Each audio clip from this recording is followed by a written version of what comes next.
Hey, it's Dieter and Jake. We're coming to you before the 49ers play the Chicago Bears in week 14. And Jake, if I've heard one person ask me, I've heard 100 so far. We were big fans of Ricky Pearsall in the draft process, and we were big fans of the 49ers picking him at pick number 31. But I almost predicted it, semi-predicted it.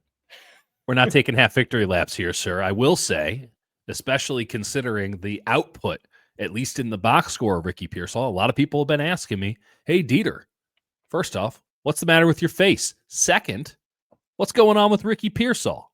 So we're going to go to our friend Jake's film room here, and he's going to help answer the big question on a lot of people's minds. What's going on with Ricky Pearsall? Jake, what's going on with Ricky Pearsall?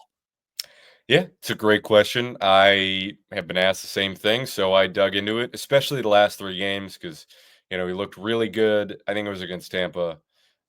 He started to have some production, and then he's sort of been, quote unquote, iced out, not had a lot going on. I think it's been 3 targets over the last 3 weeks, and people are going, what's going on? I think this clip right here tells you a lot of what's going on. So this is just Pearsall running a clear out for Jawan Jennings. Against Green Bay. This is an assignment that a lot of 49ers, Brandon Ayuk has had to do it, a lot for Deebo Samuel over the years. This is a variation of their Yankee concept where you have a dig and a deep post. And this is a ball thrown behind Jennings, doesn't end up catching it. But you watch Pearsall at the top of the screen, right? He is just running deep post. He's taking the corner and the safety with him. So that way you get one-on-one with Jennings. He can cut in underneath on the dig. Looks like cover 3.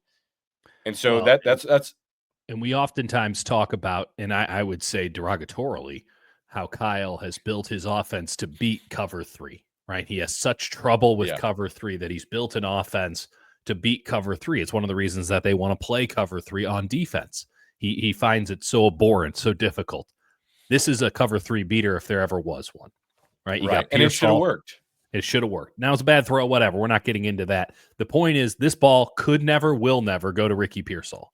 And it is merely his responsibility to run as hard as he can so that, as you said, the corner and the single high safety come with him, leaving the middle of the field open behind the linebackers and cutting inside from a cover 3 corner, which is working the numbers and outside. It didn't get executed, but Ricky Pearsall did his job here. Exactly. He's doing his job. And the reason I use this as the first clip, it's not the most interesting clip of all time, but I do see when I'm watching the 49ers offense and I watch Pearsall and I watched almost all of his snaps this season on all 22, what you see a lot of is he's running decoy routes, basically. There are times, multiple times, where you see him run a route and he's basically not looking for the ball because he knows the ball is not coming this way. Now, this one, when people are saying, all right, I don't see Pearsall separating, I'm not impressed by him. One, you're not seeing the all 22. This is him with an incredible route, snapping off. He's at the bottom of the screen here against Tariq Woolen, against the Seattle Seahawks. And Tariq Woolen's no easy assignment either. We'll show another clip where Tariq Woolen gets him. Yeah. But you watch him at the bottom of the screen. Pow. He stems into Tariq Woolen, stems out at the top of his route, clear separation. Play doesn't come his way. Play doesn't even look his way. And that's not necessarily. If you're not noticing, he's the white guy right above my head. Yeah, he's right at the bottom of the screen here. Stems into Tariq Woolen, stems out. Like, that's clear separation. If you end up throwing it to him there, it's probably not a touchdown because Woolen catches up, but it's a massive play. But again, the play's at the top of the screen. It's not coming his way. That's not a criticism of the scheme. That's just sometimes how that happens. And it happens a lot, especially for a rookie wide receiver who missed a lot of OTAs, who missed a lot of training camp, who suffered a gunshot wound and came in the middle of the season and is still learning the offense and is not necessarily trusted. And there's a lot of other players who there is chemistry with. So that was a play where Pearsall looked fantastic. This is one where Brock Purdy ends up scrambling for a touchdown. Pearsall, top of the screen, pretty bad against Woolen. Woolen, he tries to go. Woolen's got leverage on him. Tries to stem outside and then get over the top of him. Woolen is not having it. You can see it from the other angle too, a little better. Woolen gets a hand on him in the middle. Pearsall just can't get inside. And that's something that comes with being a rookie, right? Like, that sort of technique is when a guy is guarding you, you're going to learn it. And you'll see it as this play develops here from this other angle. And again, this happens. This is I ideally would want to go to Pearsall if he wins here. He doesn't win, right? Yeah, he just gets eaten alive here. Yep. Not allowed to break in. No question. And so again, this is the thing of we were big fans of Ricky Pearsall coming out in the draft. I still think he should be a very good player, but there are negative plays like that. And there is no question that he got locked up by Tariq Woolen on that play. Also beat him earlier, as we showed. There's good and there's bad. I think there's more good than bad. Now, the other question is how he handles in man-to-man defense, right? Like Yep. this is one of the reasons that, frankly, he was in the game to begin, right? The 49ers said, hey, Brandon Ayuk's out. We need someone who can go beat man because Juwan Jennings isn't a separator and Deebo Samuel sure as hell can't beat man. So what do you see when you watch him against man-to-man defense? Yeah, and so just to even go back to, Kyle Shanahan talking about it and people asking him about Pearsall, this is him at the bottom of the screen. This is press man. This is press man coverage.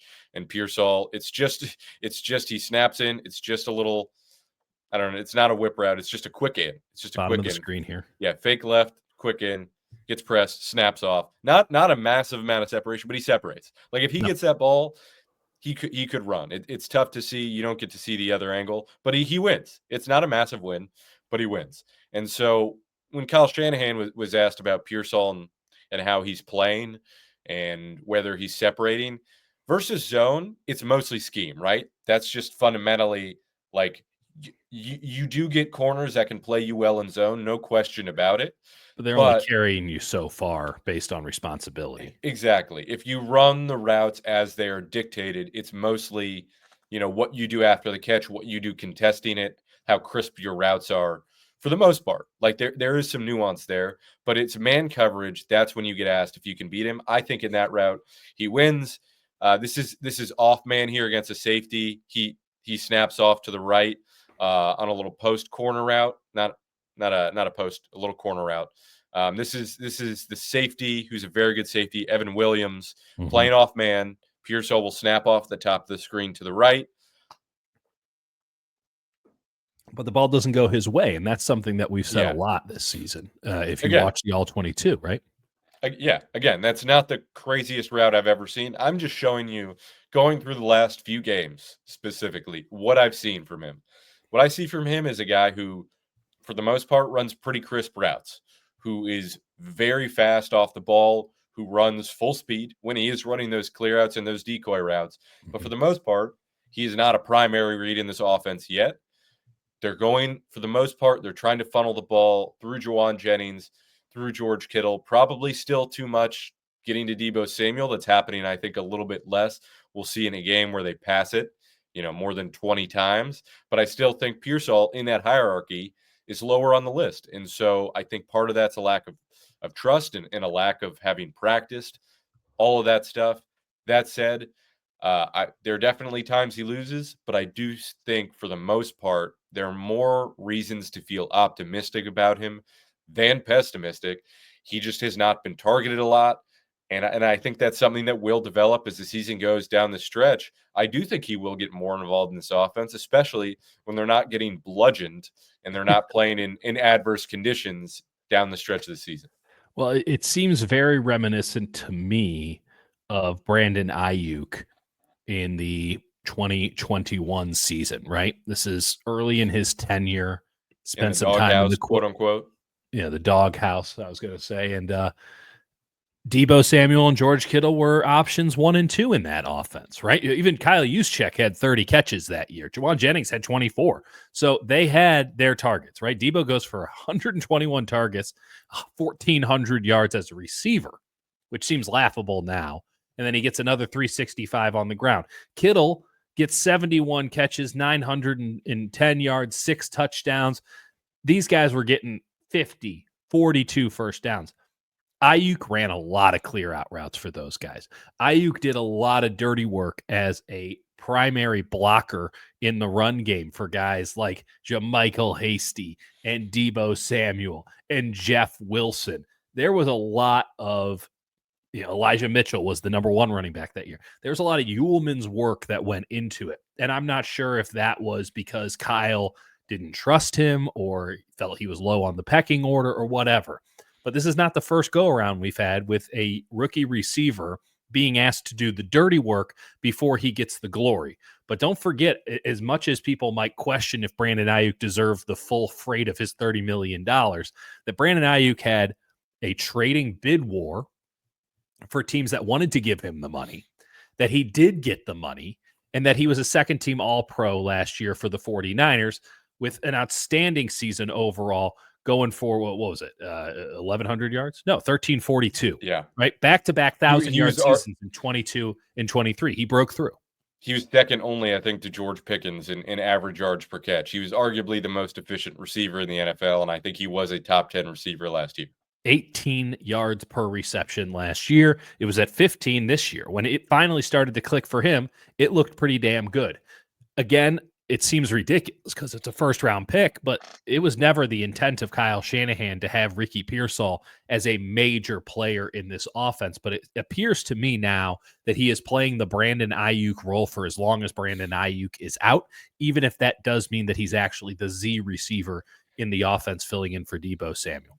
Let's see a game where they are not getting demolished. They don't have a backup quarterback. They're not playing in the snow, where they can actually run some semblance of what their offense is supposed to be. Again, if Ricky Pearsall turns out to be a player who's not what we thought he was, happily call that out. I just have not seen evidence yet that he sold us a false bill of goods, right? Oh, I see a lot to be optimistic about.